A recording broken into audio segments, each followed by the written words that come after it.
एक दफ़ा फिर आपको खुश आमदीद कहते हैं। इस गवर्नमेंट के लिए जो सबसे बड़ा चैलेंज है कि ऐसी इस्लाहात जो माजी में हुकूमतें नहीं कर पाई वो उन्होंने कर दी हैं, और एक जो बोझ पाकिस्तान के ऊपर वो है जो पेंशनर्स और ख़ास करके जो बढ़ती पेंशन्स हैं। अगर आप 2024-25 का बजट देखें तो उसमें जो अब पाकिस्तान का जो सालाना पेंशन्स की मद में जो बोझ है वो 1000 अरब रुपए तक पहुंच गया है, और हर साल इसमें बेपना इजाफा हो रहा है। खुद जो वज़ीर ख़जाना इससे पहले भी जो वज़ीर ख़जाना रहे वो कहते रहे हैं कि अगर इस मसले को हल ना किया गया तो ये पाकिस्तान की मईशत के लिए तबाहकुन चीज़ साबित हो सकती है। और अब हुकूमत ने कम अज़ कम कुछ जो नए पेंशन की इस्लाहात हैं उन पर अमल दरामद करने का फैसला किया है, जिससे उनका ख्याल है कि शहबाज अरबों रुपए की बचत हो सकती है या ख़जाने के ऊपर बोझ जो है वो कम हो सकता है। ये it is need of the hour, इसमें कोई डिनाई नहीं कर सकता। लेकिन जो इस हफ्ते हुकूमत ने जिन रिफॉर्म्स पर अब फाइनली उसको नोटिफाई किया, अमल दरामद करने का फैसला किया है, do you think it is step in the right direction और इससे यकीनी तौर पर फ़र्क आएगा या जस्ट अ कॉस्मेटिक स्टेप है? ये नहीं, ये बिल्कुल भी कॉस्मेटिक स्टेप नहीं है। This is absolutely a step in the right direction. बहुत पहले काम हो जाना चाहिए था, इन्होंने कर दिया है। एक कोशिश इन्होंने की थी कि माली साल शुरू होने से पहले 27 जून को ECC की एक मीटिंग हुई थी, उसमें ये समरी गई कि ये जो पेंशन का पैकेज है जिसमें पेंशन जो है उसको कम किया गया है, तो उस वक्त उसकी मंजूरी ये नहीं हुई थी। कुछ ECC के मेंबरान का ये ख्याल था कि ये हुकूमत का ये इख्तियार नहीं है पेंशन कम या ज़्यादा करने का, ये इख्तियार प्रेसिडेंट ऑफ पाकिस्तान का है, और प्रेसिडेंट ऑफ पाकिस्तान वो अपना जो अथॉरिटी है वो प्राइम मिनिस्टर को डेलीगेट कर चुके हैं। तो प्राइम मिनिस्टर और प्रेसिडेंट के दरमियान बात है, इसमें हुकूमत कुछ नहीं कर सकती। बट इवेंचुअली फिर जब इंटरनल डिस्कशंस हुई तो कुछ लोगों का ये ख्याल था कि बिल्कुल ये काम ऐसा है जिसको आपको किसी की भी परमिशन की जरूरत नहीं पड़ सकती, क्योंकि जो ओवरऑल जो पैकेज है सिविल सर्वेंट्स का वो डिटर्मिन हुआ हुआ। पेंशन तो मुख्तलिफ जो इंस्ट्रक्शंस हैं और जो रेगुलर उसके तहत ये एडमिनिस्टर हो रही थी।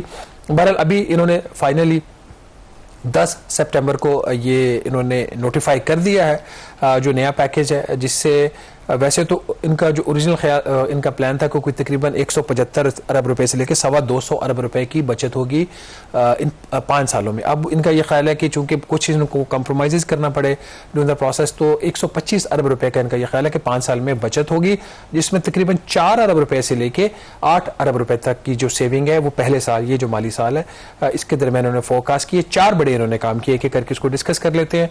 Although it is politically unpopular, but it was needed. Pension जो है इसका चौथा बड़ा खर्चा है बजट का। सबसे बड़ा खर्चा कर्जों के ऊपर सूद, फिर दिफा, फिर तरक्याती बजट और फिर पेंशन। तरक्याती बजट और पेंशन तकरीबन बराबर आ चुके हैं, कह सकते हैं तीसरा बड़ा खर्चा, ये दोनों को अगर आप देख लें तो। अब इसके अंदर इशू ये है कि अभी तक इसका जो इतलाक है कुछ चीज़ों का तो आर्म फोर्सेस पे नहीं हो रहा। अभी इन द बिगिनिंग एक इन्होंने जो अच्छा काम ये किया है कि कंट्रीब्यूटरी पेंशन की तरफ चले गए हैं कि जो नए एम्प्लॉइज सिविल सर्वेंट्स हायर होंगे फ्रॉम 1 जुलाई वो अब खुद कंट्रीब्यूट करेंगे, अपनी पेंशन रिटायरमेंट पे मिलेंगे। दूसरा जो इनका एक है कि जो ऑर्डिनरी फैमिली पेंशन है, पहले अनलिमिटेड पेंशन थी, कई दहाइयों तक पेंशन जा रही थी। अगर कोई मेल एम्प्लॉई है वो फौत हो जाते हैं तो उनकी बेवा फौत होगी तो उनके बच्चों को कोई उसके ऊपर कोई टाइम बार नहीं था। अब इन्होंने ये कर दिया है कि अब इन्होंने वो जो 1983 वाली जो इंस्ट्रक्शंस थी उसको अमेंड किया है, और आइंदा जो पेंशन होगी फैमिली पेंशन उसको इन्होंने कैप कर दिया 10 साल तक।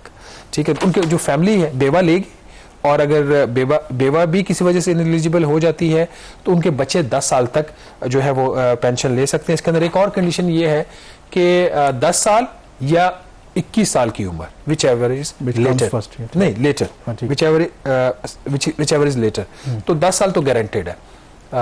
तो ये कि इन्होंने इसके अंदर एक तो ये चीज़ है, ऑर्डिनरी फैमिली पेंशन के जो इन्होंने रूल्स हैं वो अमेंड किए। Same is true for the special family pension packages जो शोहदा को आर्म फोर्सेस के और सिविल आर्म फोर्सेस के लोगों को मिलते हैं।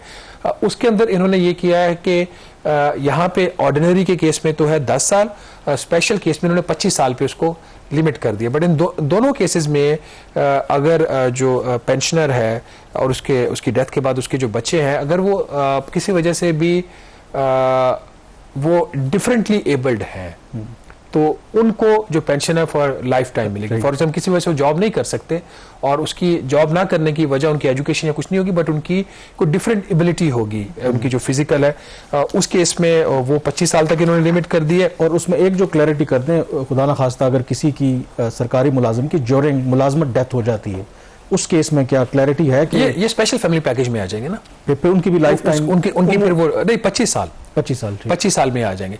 तीसरा एक जो चीज़ है कि एक जो वॉलंटरली जो रिटायरमेंट लेते हैं सिविल सर्वेंट्स, वो 25 साल का इंतज़ार करते हैं और 25 साल जो मिनिमम सर्विस की रिक्वायरमेंट होती है वो उसके बाद वो रिटायरमेंट ले लेते हैं।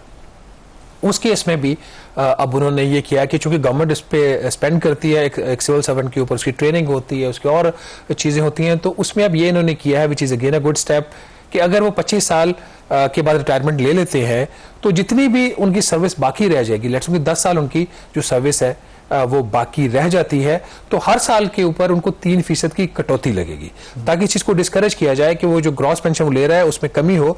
नॉमिनल है but it's a good step, हो सकता है कल ये चेंज भी कर लें इस चीज़ को। और लास्टली एक और जो चीज़ है कि जो एनुअल पेंशन है, सालाना पेंशन भी एक सियासी फैसला होता है कि किसको कितनी पेंशन में इंक्रीज देना, वो भी उन्होंने उसको एक डिफाइन कर दिया है। जिस तरह पहले बेनजीर इनकम सपोर्ट प्रोग्राम में भी अब डिफाइन है कि सालाना इंक्रीज कितना मिलेगा BISP के बेनिफिशरीज को, यहाँ पे भी अब फार्मूला ये तय पाया है कि जो पेंशन होगी उसमें जो इजाफा होगा पेंशन में, वो पिछले 2 साल में महंगाई की जो शरह रही है, वो शरह क्या होगी, जो कंज्यूमर प्राइस इंडेक्स का एक जो इंडेक्स जारी करता है PBS, वो उसकी बेस होगी और उसका 80% 2 साल की महंगाई जो होगी उसकी एवरेज होगी, उस एवरेज का 80% जो है वो पेंशन में इंक्रीज मिलेगा आपको जब नई पेंशन में इंक्रीज अनाउंस होगा हर साल बजट के मौके पर। Again it's a good step. इसमें जो पॉलिटिकल इंटरवेंशन होती हैं और लोगों के जो दिल जीतने के लिए फैसले होते हैं, जो फाइनेंशियली और फिजिकली इररिस्पॉन्सिबल होते हैं, वो उसका खात्मा होगा। एक दो और चीज़ें भी थी, अगर वो हो जाती तो बेहतर था कि जो इनकी जो कॉन्ट्रीब्यूशंस हैं और कुछ और रिलेटेड चीज़ें हैं, कंट्रीब्यूशन का तो हो गया बट एक दो चीज़ें पेंडिंग रहेगी जो हुकूमत नहीं कर सकी, but this is a good start. I hope कि इसी तरह की जो अच्छे मेजर्स हैं, जो फिस्कली रिस्पॉन्सिबल मेजर्स हैं, वो हुकूमत दूसरी साइड के ऊपर भी लेगी। बट एक ऐसा फिस्कली इररिस्पॉन्सिबल फैसला हुकूमत कर बैठी है, वो मौजूदा हालात से किसी तरह से भी वो उसके साथ नहीं चलता, हुकूमत को शायद वो फैसला नहीं करना चाहिए। तो वो क्या फैसला था, इस पर बात करेंगे छोटी सी ब्रेक जी। ब्रेक के बाद एक दफ़ा फिर आपको खुश आमदीद कहते हैं। ब्रेक से पहले जैसे जिक्र कर रहे थे कि जो पेंशन रिफॉर्म्स या इस्लाहात की गई हैं और जो फैसला किया गया यकीनी तौर पर एक अच्छा फैसला है। दो के जो इसके बेनिफिशरी हैं मे भी उनको पसंद ना आए, लेकिन ऑब्वियसली जो पाकिस्तान की इस वक्त मुआशी सूरत हाल है उसमें इस तरह की इस्लाहात ज़रूरी हैं। लेकिन दूसरी तरफ खुद ही आपने शहबाज हिंट दिया था कि एक तरफ तो फैसला किया, लेकिन दूसरी तरफ वही जो टैक्स पेयर्स की मनी है उसको किस तरीके से पर्सनल फेवर्स के लिए इस्तेमाल किया जा रहा है। और गवर्नमेंट ने 25 करोड़